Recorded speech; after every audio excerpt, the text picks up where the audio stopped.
say I'm looking at some of the questions coming in, and I just want to reemphasize. At the merge and post-merge, users need to do nothing. Okay, don't do anything.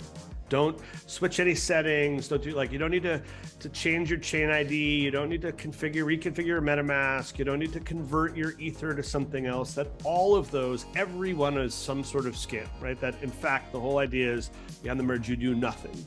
There was a question as well about, if I do this transaction, will it happen on the proof of stake chain, the proof of work chain? Like, there will be no Ethereum proof of work chain post-merge. It will literally stop producing blocks. There will be no ability to do anything there. There might be a fork and a new chain may emerge, something like Ethereum Classic, a totally separate thing, which is trying to persist, but that is the one you'll have to opt into. And I think you'll probably hear amongst us, we're fairly skeptical of that for a bunch of very practical reasons, but that is not going to stop people from trying to persist that moving forward. But if you're an Ethereum user today, you need to do nothing going forward, okay?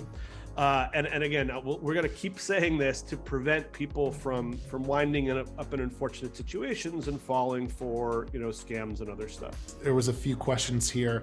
If I have NFTs on Ethereum mainnet today, how are they impacted after the merge? So again, all assets, so all the balances, whatever tokens you have, whatever NFTs you have today, will just persist as if nothing changes moving forward. Now, should there be a hard fork, which is this sort of interesting wildcard scenario, what happens? You wind up with two. So you have the NFT on the core Ethereum proof of stake chain, and then there's a mirror image of that over there on the new emergent proof of work chain, whatever we want to call that. And the market will need to decide if there's any value associated. It may just be like a forgery or a duplicate which has no value, or it could be something that others in the industry feel is interesting and worthwhile. As I always think about this idea, I come back to the challenge of USDC as an example, a stablecoin. So just imagine this: USDC is a dollar-backed stablecoin. So they have reserves in a series of banks, where you can take your USDC and you can exchange it one for one for a US dollar at any time. Okay, and there's a guarantee about that. But if there's a hard fork into a proof of work chain that runs parallel to proof of stake, your one USDC becomes two USDC, one USDC on the proof of stake chain and one USDC on the proof of work chain. And I would challenge you to cash in the proof of work USDC, because there's not going to be a dollar there for you. And so this starts to break down pretty fundamentally, because a lot of these stable coins, not just USDC, sort of undergird all of DeFi.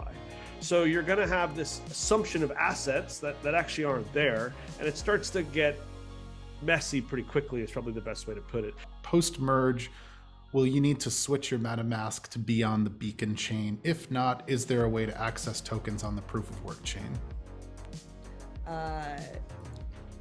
The first one is no, you will not. Like we're really trying to minimize what the end user has to do. So unless you want to get crazy and go explore other forks that may or may not exist, you will not have to do anything. If you are one of those people who wants to be crazy, one of the core values of MetaMask is to enable people to do anything. Like, we really don't want to get in your way. Now, does that mean that we are going to perfectly serve you and every single other person who wants to do anything? No, right? It does not mean that, but you can do it. However sort of the world plays out, I'm sure that there will be tutorials for all the different things that people may or may not want to do. And if it's something that we're seeing significant demand for, right? If everyone is clamoring for a certain feature or for things to be done in a certain way, obviously that informs their product decisions.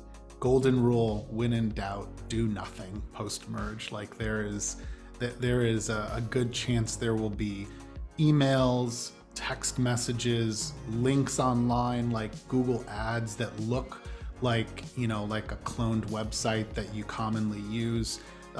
Website spoofing has been a huge issue recently. Some of the most reputable teams like Convex and Curve and DeFi Saver, they have just escaped some real disasters in terms of their URL being controlled and cloned by someone else and putting in the wrong link. So I would just sit back and relax. Give it 24 hours. Let the chaos die down. The risk here is not losing out on some big upside opportunity. The risk here is screwing something up and losing a bunch of things that you already have, right? So Right.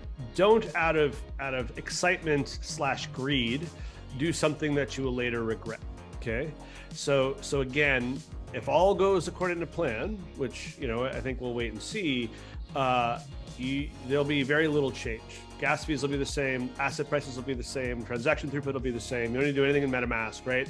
And it will just be yet another day, and you'll wonder what all the hoopla was about. And those of us on the infrastructure side will be busy high-fiving each other like mad because we pulled this off. And so again, like, just don't subscribe to that. And we're here to try to help people be prepared for the merge. Step one is don't panic.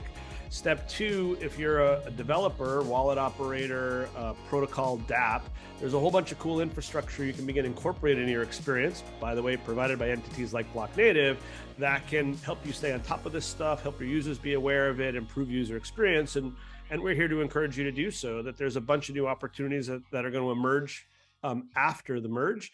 And we want to help folks be prepared for those and take advantage of those, of course, when they arise. And it's, by the way, not going to be in the first 6 minutes after the merge. It's going to be 6 weeks, 6 months after the merge.